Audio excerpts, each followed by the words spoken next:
This has been one of the great days of America. 250,000 marched to send a message. We gathered in Washington. It was peaceful, respectful. We were so proud of Dr. King. They ended up hearing a message that would change the course of history. Let freedom ring from Lookout Mountain of Tennessee. Black and white. It was really great. And it inspired millions. I have a dream. Had no way of knowing this was going to be one of the great iconic speeches of all time. We believe that the dream of America has not been lost. Then and now, those who were there and came after, living to make the dream come true. Free at last, free at last. Thank God Almighty, we are free at last. 60 years ago today, people from around America were filling up buses, gathering on trains and planes to make a journey to Washington, D.C. I'm Yuki Washington in the birthplace of America, Philadelphia, talking about the day millions heard a message that would change the course of history. I have a dream. My 4 little children will one day live in a nation where they will not be judged by the color of their skin, but by the content of their character. Among those changed by Reverend Dr. Martin Luther King Jr.'s words, James Kelsch Jr., who shared his memories with my colleague, Waukesha Bailey. I'm gonna tell. Oh God, it was moving. My Lord. I remember her voice. Oh, she was such a strong, resourceful voice. I'm gonna tell. She could move mountains. Mr. James Kelsch Jr. remembers the voice of the iconic gospel singer, Mahalia Jackson, as she touched hundreds of thousands of people who gathered at the Lincoln Memorial on August 28, 1963. I was there. You were there? Got my pen. Where did you get that pen from? At the march. Really? Were they just giving them out? They were giving them out. The famous gospel singer opened for what was officially called the March on Washington for Jobs and Freedom, one of the largest political gatherings in U.S. history. It was the buzz of the black community that there would be this march. It was coupled with labor unions. The unions were behind the march totally. Kelsch was 25 years old at the time. He and his wife both graduated from Howard University. We fell in love her senior year. She was a May Queen, and she was pretty. Oh, she was beautiful. And while at Howard University, Kelsch also fell in love with the teachings of civil rights activist W.E.B. Du Bois, who died on the eve of the March on Washington. The event was very bittersweet for me. He was my hero. But then Kelsch's face lights up, recalling the moment that everyone waited for. I have the pleasure to present to you Dr. Martin Luther King. He was the last speaker. The greatest demonstration for freedom in the history of our nation. King's words forever left an impact on Kelsch. I just remember his whole speech was very inspiring and uplifting. And when he ended the speech by saying, "We're free at last, thank God Almighty, we're free at last," we all jumped up. Now 60 years later, Kelsch feels proud to see how far Dr. King's legacy has changed the landscape of America. Look back and wonder. Much like the sweet harmony of Mahalia Jackson, August 28, 1963. People came to the nation's capital for many different reasons. For a young dentist from Sacramento, it was the assassination of civil rights activist Medgar Evers. Here's Shantae Passmore.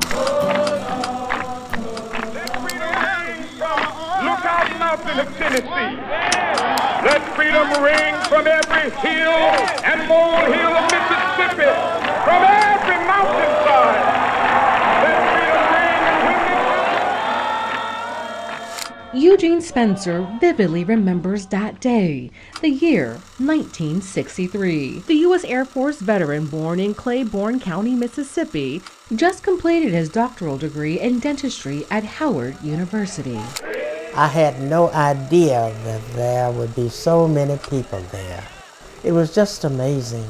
to see that many people together. Newly married and commissioned to report back to the segregated South, the assassination of his college friend and civil rights activist Medgar Evers lit a fire from within. Medgar was assassinated, and I felt obligated to attend the march on Washington, D.C. Spencer met Evers and his wife Merle while attending Alcorn State University. They quickly became friends. Evers would leave a lasting impression on his life. And he was just a great person, and he instilled in us to be successful and to carry out those things that we felt that was good for humanity. Spencer now finding himself among the sea of people marching to the Lincoln Memorial. I was surprised to the extent when I looked back down Connecticut Avenue and I saw thousands of people.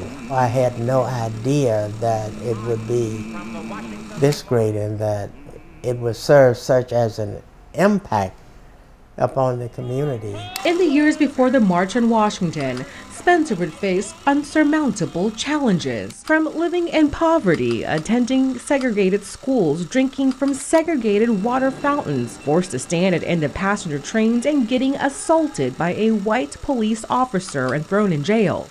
Spencer credits his father, a reverend and sharecropper, for his guiding principles that kept him alive. My father used to say, "No one can take an education away from you." And his mother kept him grounded and focused. After completing his work at Gunter Air Force Base in Montgomery, Alabama, he chose Sacramento for his final military assignment. Now practicing dentistry, as his family grew in size, so did his activism. Spencer and his colleagues became founding members of the Urban League in Sacramento. He provided better opportunities for the African American communities. Even if you are oppressed, if you apply yourself, and if you have a future, and if you have visions, one can uplift himself. As Martin Luther King said, peace is love. We'll be able to join hands and sing in the words of the old Negro spiritual, free at last, free at last, thank God Almighty, we are free at last. Tensions were high across America during the summer of 1963. Earlier that summer in Baltimore, nearly 300 protesters were arrested in a segregated amusement park. On the day the park was officially integrated, two young men from Baltimore made the trip to Washington for the march. Professor Larry Gibson and Reverend Douglas Sands had participated in many sit-ins at lunch counters and movie theaters. The two men talked to Vic Carter in Baltimore about what made this demonstration so different. What I remember is walking along with a group of mainly union leaders. The immediate vicinity was about 50% black and white. That was a surprise to me. And getting up at the Lincoln Memorial, that's where the stage was set. When you looked into the eyes of the people who were there, what did you see in them? I saw some of those people I think changed. I think that we have a group of people in our society today who 60 years ago came to a change of heart during that particular meeting we had in Washington, D.C. Many leaders in the civil rights movement were, like King, preachers. Reverend James Peters felt encouraged by Dr. King to be involved, but his first inspiration was his mother. Here's Michaelia White. I put this in my book at my anniversary when I was retiring. Reverend James Peters clearly recalls his interactions with Dr. Martin Luther King Jr.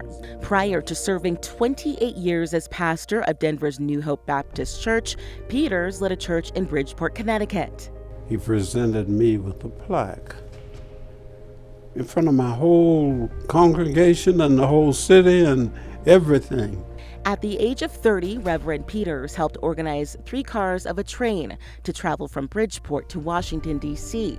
It was August 28, 1963. It was just a wonderful, wonderful day. The weather was perfect.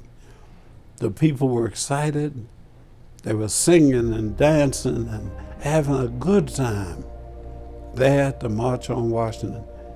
Washington, D.C. was Peters' hometown, and it was deeply segregated. All the way high school, never went to school with anybody white.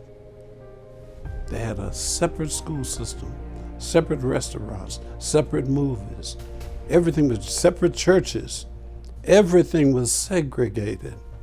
Edna J. Belton fueled a love of poetry and speech-making in her son James, and he began preaching at the age of 19.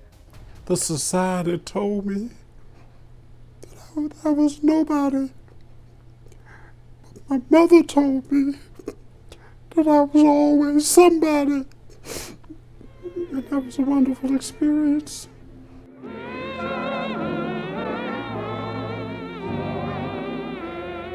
The turnout for the 1963 march was beyond anyone's expectations. By the Lincoln Memorial, and thousands and you never seen so many people. A lot of people had to bring their children because they said this is history. And it was. A lot of tears were shed. Mine and the others there, because we had fought for this so long. Reverend Peters recalls divisions in the civil rights movement and Dr. King's unique ability to unite people. And he could say it without making people angry, trying to talk about the greatness of our country. Let freedom ring from Lookout Mountain of Tennessee.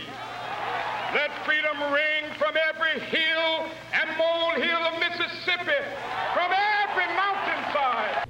Barton was superb. You promised us in the Bill of Rights and all these declarations that all people are created equal. Well, we want our share.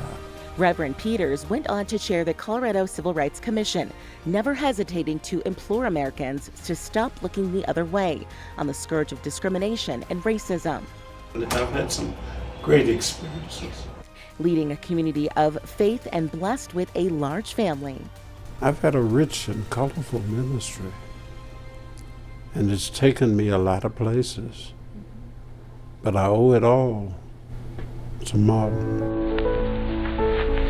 Rise from the dark and desolate valley of segregation to the sunlit path of racial justice. Long before he met Dr. King, Reverend James Lawson fought for what he believed in. So it's not surprising he became one of the country's most outspoken civil rights leaders. He talked to Pat Harvey in Los Angeles about being in the room when the idea of a march was born.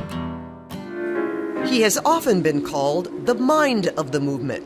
Reverend James Lawson has dedicated his life to the fight for freedom and equality. I grew up in an atmosphere of love and compassion in the black church, in my family. From the age of 4, knew that I was going to be fighting racism and prejudice. Lawson grew up in Ohio. His biggest influence, his father. He was an activist pastor. Wherever he went, he organized an NAACP. This is the 20s and the 30s. Lawson says by junior high, he knew that he too would be a pastor. So when he was called into the draft, he resisted, serving 2 years in prison during the Korean War. Once paroled, Lawson studied in India, where he learned Mahatma Gandhi's principles of nonviolence. Shortly after, he met Dr. Martin Luther King Jr. We were spiritual brothers in every way that that's possible. Dr. King urged Lawson to join the civil rights movement in the South. I had made the decision by 1952 that as soon as I could, I would go south. I knew it could be done through the nonviolence of Jesus. Without hesitation, the lifelong activist began hosting workshops and trained many future leaders. Reverend Lawson and his students' nonviolent resistance led to the desegregation of Nashville's lunch counters, a first for the U.S. Lawson and his students were behind every major milestone of the civil rights movement, including the momentous March on Washington 60 years ago. It came out of the Montgomery movement. Montgomery desegregation of Birmingham, Alabama, which was many of us called it. Reverend Lawson says the idea was born in a meeting with Dr. King and the Southern Christian Leadership Conference. One of the things that they were saying was, we must storm the Capitol.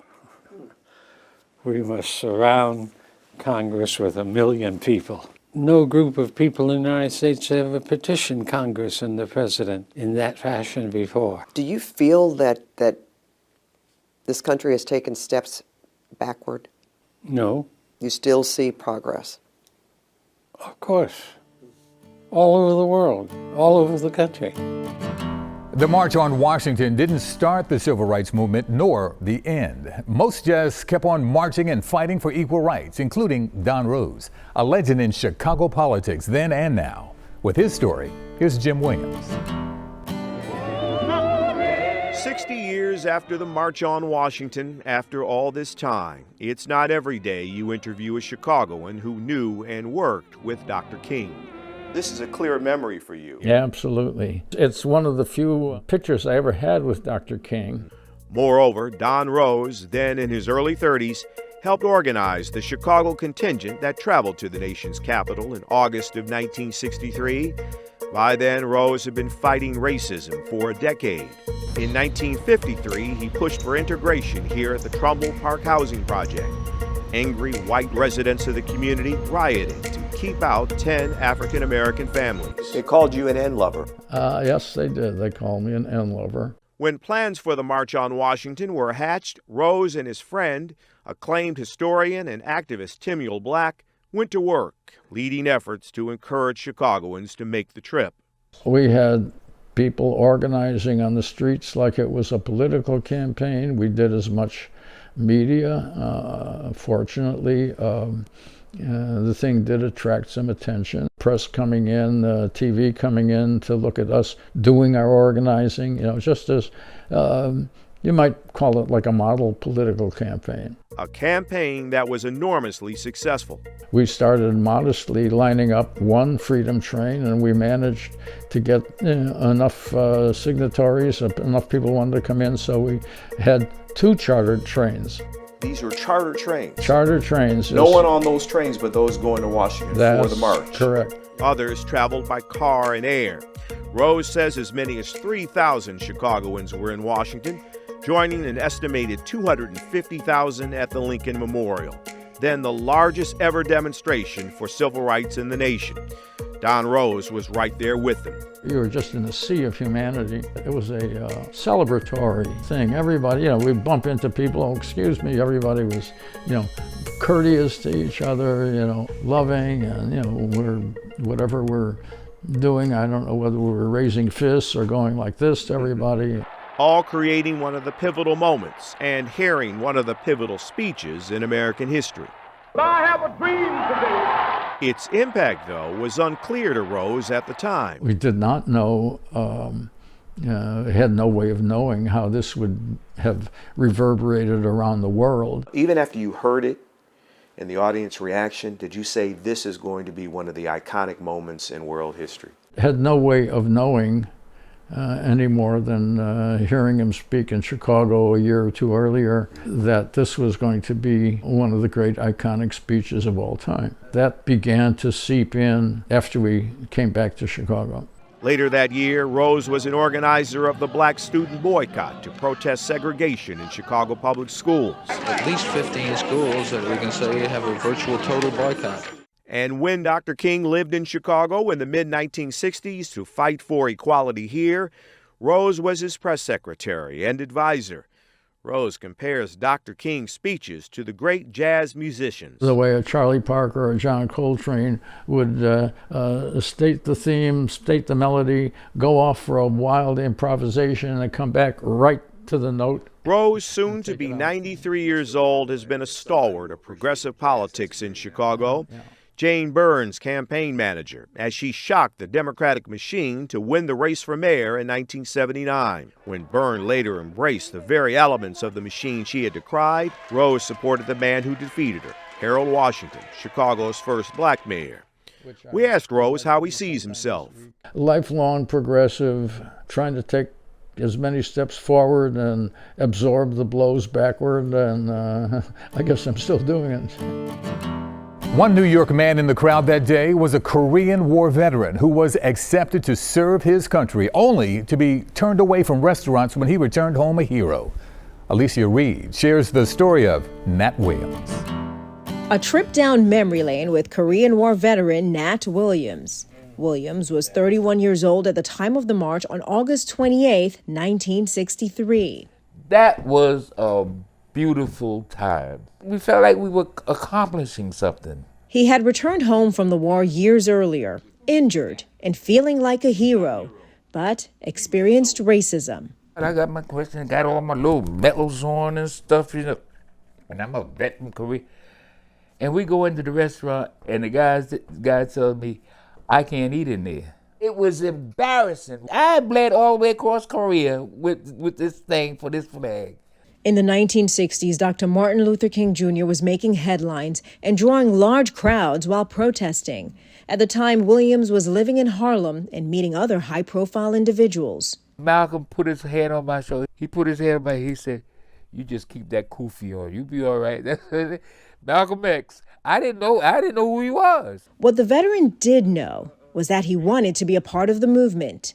Williams says his grandmother encouraged him to get involved when he was a boy. He started marching at a young age and to this day continues to fight for justice. Racism is a cancer. I was in all those marches. Every march they had, I was in all the marches. In the 60s, that's all I did, and that's all I'm doing now. Also at that march on Washington and close to the stage, now 104-year-old New Jersey native, Miss India Edwards and her family. I was standing right in front of the monument. I could reach up and touch Martin Luther King's shoe if I wanted to. Miss Edwards still keeps those memories alive and passes them on to every generation of her family. And so does Williams. Today, at 91 years old, his front yard is lined with signs for justice. This is my favorite one. He says there's still hope. Dr. Martin Luther King Jr.'s dream is still alive. All these police killings and things, that's been going on for years. We've been complaining about it. That's why I joined these things, is to try to help my country. So even though we face the difficulties of today and tomorrow, I still have a dream. More than 250,000 people filled the National Mall for the march. Each had a story to tell about what they had to overcome to get there. I'm Maurice Jones. During the 1960s, Salahuddin was a teenager. I had dropped out of school in Pittsburgh. He was searching for something. Ran away from home. His destination, New York City. He had 2 aunts in Staten Island. They scooped me up out of Harlem, saved my life, and got me back in high school. It was 1962 when, as a member of the NAACP Youth Council in New York, Uddin heard about plans for a large demonstration in Washington. Meanwhile, in Pittsburgh, Carrie McRae also had plans to attend the march. I heard my husband's job that he worked at the post office was going to get a bus. I figured there'd be room for me. However, her husband Leon decided she should stay home and watch their 7 children. But Carrie McRae found a way. I didn't tell my husband I was going. I went past my mother's house and found out that she would keep the children. I had called the cab and took my children and took them to my mother's and took the cab on down to the NAACP bus. Had my foot on the bus and I felt his hand on my shoulder. And it was my husband. He said, "What are you doing down here?" I said, "I'm going to the March on Washington." She ended up riding on the bus with her husband, and she remembers where she was in the crowd and what she could see. I was close enough that I could see A. Philip Randolph behind Dr. King. I wanted to be a part of history, and I was from Alabama. That's why it was so important that I went. Uddin says he'd never experienced anything like it. They were singing and clapping and stomping. It was a major celebration. Hearing words like "Let freedom ring from every hill and molehill of Mississippi," Uddin says that speech answered questions. Who am I? What are you doing with your life? Where are you going? Where are you headed? Uddin went on to spend 4 years in Mississippi as a freedom rider. He's a former Pittsburgh City Council member and current Pittsburgh School Board president. As for Carrie McRae, it changed my life with my children. It made me appreciate life. So many pictures tell the story of the March on Washington. Few, though, tell more about the struggle that preceded the march than the forced poses in front of a background inside a police station. Amos Brown told Leslie Gooden in San Francisco his story. And here's my mugshot. Reverend Dr. Amos Brown displays one of his mugshots that mark his work as one of Northern California's civil rights pioneers. He's also one of 8 students who attended the only class Dr. Martin Luther King Jr. taught at Morehouse, a historically black college in Georgia, the epicenter of the civil rights movement. Dr. Martin Luther King Jr.'s handwritten notes for that seminar. What Dr. King taught a young Amos Brown was moved to mirror, taking Dr. King's notes on the page to a living struggle for civil rights on the stage of history. When we gathered in Washington, it was that unusual experience of seeing so many people who were peaceful, respectful, and determined to be about the business of working for jobs, justice, and peace. On that day, the young Amos Brown caught that spirit, setting him on the firm foundation of his life's mission. We didn't have time to come with hate in our minds, our bones, and our veins. We came as people of the spirit. Adding that this has always been his calling. And you're going to be the one, shoulder the responsibility of bearing the burdens of our people. God is going to use you to do great things. And decades later, Dr. Brown teaches that to deal with the dream, we must deal with reality. He's one of Northern California's biggest proponents of reparations. He's leading the charge to see people wronged repaid. And what Dr. King dealt with in the first half of that speech was this bounce check that had come back insufficient funds when it came to the payment of what America owed us because of that crime that was committed against our humanity. And something you said last time we spoke was, you're not going to stop until you can't anymore. Yes. Are you tired? No. I have intermittent wells that I drink from. The wells created by my ancestors. Let freedom ring from every hill and molehill of Mississippi, from every mountainside. A lucky few can pinpoint the moment when they discover their true calling. That's the case for Reverend Pete Johnson in Texas, who was just 18 years old when he made the journey to the nation's capital. It's just hard to remember those painful days. When Reverend Peter Johnson speaks, you sit up straight to listen. 1963 had taught me many, many, many lessons that summer. That we had to make what I consider a lifetime commitment based on America's ugly, ugly history of bigotry and slavery and discrimination, and a overt commitment to keep her foot on the neck of our people. My generation felt that we needed to face John Kennedy in the White House and the United States Justice Department to take a stand on America's historical problem. Can you take me back to the day you decided to go to the March on Washington? Oh, God. The March on Washington was August 28, 1963.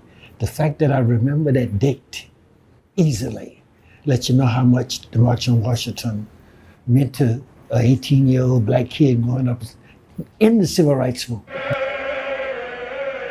And a movement it was. Johnson's 1,200-mile journey from Louisiana to D.C. was a first-class seat to the realities of the 60s. If you stopped at a bus station anywhere, it's segregated. Colored waiting section, white waiting section. Colored bathrooms, white bathrooms. Colored water fountains, white water fountains. One of the fascinating things I remember about that day, Mahalia Jackson. He says it was the gospel icon's booming voice that simply couldn't squeeze into a whisper that encouraged what we now know as King's iconic speech. And Mahalia thinks she's whispering. She is saying, Martin, tell him about your dream. And every now and then, Dr. King looked back over his shoulder and he had that look on his face, shut the hell up. Johnson says King shut his binder, gripped either side, and turned that podium into a pulpit. And when that happened, Martin changed from a written speech to what the world remembers. I have a dream. One of the many injustices on the minds of demonstrators during the summer of '63 was voter suppression. Dr. Josie Johnson helped organize the Minnesota delegation to the march after fighting against the poll tax. She's still fighting to protect the right to vote 60 years later. It was a sense of being very special. Dr. Josie Johnson says the diverse group of Minnesotans who made the trip to Washington, D.C. in 1963 were committed to driving change. It meant that we were a part of what we considered a historical movement. So it was a great sense. Think of that. Nothing had been done like that before. More than 250,000 descended on the mall in the nation's capital to fight for civil and economic rights of African Americans, the largest event of its kind in our country's history, representing a bigger movement. The thought that we were reaching out to the world and that people were going to join us in our great district of Washington to talk about, feel the love and commitment of freedom. Dr. Johnson had already spent years working on fair housing and other legislative activity in Minnesota, and representing in D.C. helped fuel the work. Many people didn't even know Minnesota or the struggle for justice and equality here. So it was an opportunity for us to join that national group of people expressing the need for justice and equal opportunity. It was one of the first times people witnessed unity amongst various civil rights groups, and on that day, in August of 1963, Minnesotans joined them in the March for Freedom. When you are there, you're no longer this small group from a state that very few people know. You walk out onto the mall. I can remember that morning so well. She hopes revisiting this important time in American history will encourage the next generation to continue the fight. And how important it is to have policies at every level that reflects that history and the struggle of African American people, plus the positive results of it. Little black boys and black girls will be able to join hands with little white boys and white girls as sisters and brothers. I have a dream today. Imagine your job today is to stand in the very spot Martin Luther King Jr. stood. Dr. Willie Broderick does that every Sunday before his congregation in Boston. He wasn't alive to hear King himself, but as he told Paul Burton, he's living King's words every day. Well, Dr. King preached here. Dr. Willie Broderick II is pastor of 12th Baptist Church in Boston. Right here at this pulpit, Dr. King preached. Like King, he too grew up in Atlanta, came to school here in Boston, and now preaches behind the same pulpit Dr. King used back in the mid-1960s. To stand in the very places where an American giant who changed this nation stood is such an honor. Why do you think Dr. King had such a deep love for the city of Boston? He went through a process. He was being shaped and molded in the shadows of Boston and community, learning from so many folks who poured into him to help him understand the moment that he was living in. The first time that Coretta Scott ever heard Martin Luther King preach was right here in 12th Baptist Church. And they partnered in the work of bringing about civil rights to our country. How has Dr. King inspired you the most? There's a couple lines, right? He says that there's a fierce urgency of now. It's the immediacy that we can't wait. We can't hold on.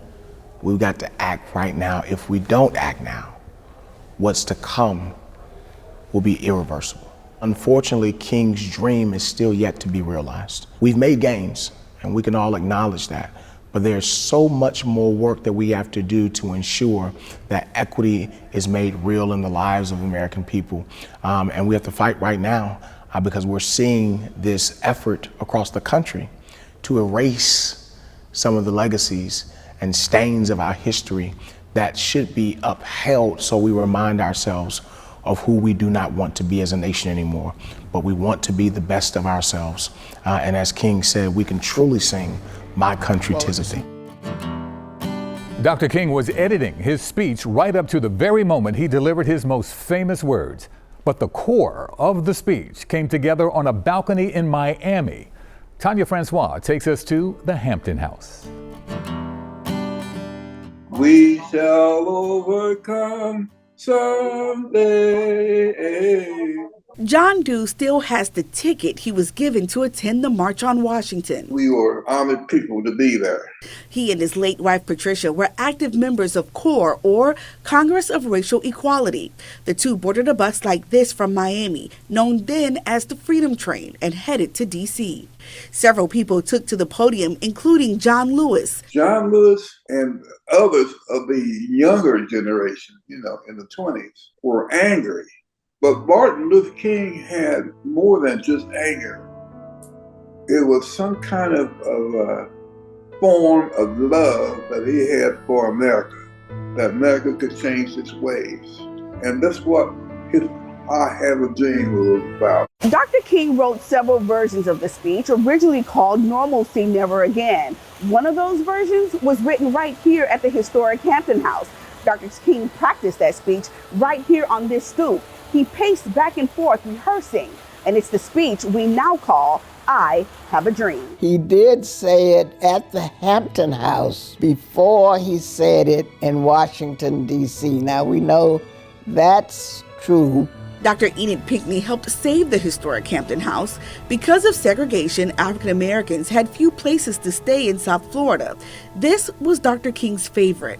Pictures on display now capture King enjoying time in the pool. Pinckney says Miami's politics and the work of people like John Doe and his wife Patricia had an influence on the speech. It was during the days of segregation. The various strategies that Dr. Luther King planned with CORE, the CORE organization, helped to integrate Miami.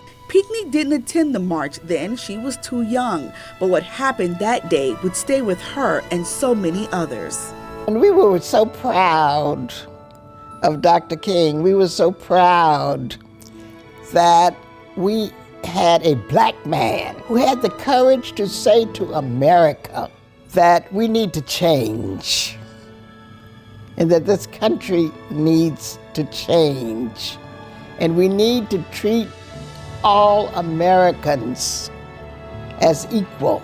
Dr. King's dream is in everyone. We shall overcome someday. To lift our nation from the quicksands of racial injustice to the solid rock of brotherhood, now is the time. The sound of Martin Luther King Jr. delivering his iconic speech will live in the memories of everyone who was there. And thanks to a rock and roll institution in Detroit, those words will be preserved forever. Amir Jacobson talked to the legendary Smokey Robinson about how Motown preserved the speech. It was such a presence. 50 years ago, And we all admired him for the work that he was doing. a great American in whose symbolic In this speech shadow we stand today, that would later be heard around the entire world signed the Emancipation Proclamation. was first spoken and recorded This momentous decree came in the heart of Motown. as a great beacon light of hope to millions of Negro slaves. And we were very, very flattered. When Dr. Martin Luther King came here to Motown to tell us that he wanted to record his I Have a Dream speech on the Motown label, it was a great day, especially to deliver a speech as important as his I Have a Dream speech has become and what it means to America. Motown legend Smokey Robinson was at Hitsville, USA when Dr. Martin Luther King first made that request, and he says the decision for King to record with Motown was intentional. He said to us, he said, I want to record my I Have a Dream speech here at Motown because you guys are doing with music what I'm trying to do legally. You're breaking down all these barriers that I'm trying to break down legally and have people to do because it's the law, but you're doing it with music. And I appreciate you so much, and I love your music. And so I want to record my I Have a Dream speech here at Motown. The decision, though, both to march and record, wasn't met with excitement by everyone. Kennedy was actually worried. King came to Detroit from Washington, D.C. He was there the day before, meeting with Kennedy. And Kennedy's message was, we need to back off on these marches and demonstrations because they had just introduced the civil rights legislation. And he thought all of these demonstrations would be pushing kind of the envelope. In Detroit, the opposite happened. People were inspired. It was recorded live, and actually on the recording, you can hear the audience reacting to him. Motown put out an album with both the Detroit speech and then a few months later, his Washington speech as well on the Gordy record label. That speech is literally preserved for all time in a Motown container.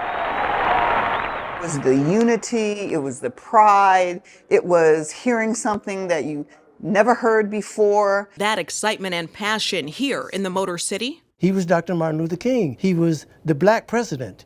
You know what I mean? So it was an honor. That helped drive a movement straight to Washington. A couple of weeks later, we were sitting around to watch the March on Washington, and he started the I Have a Dream speech. I remember that. I remember him saying that, So, it was very memorable. All the kids who went to that march became somebody. It was like, they did something with their life to make an impact on somebody else.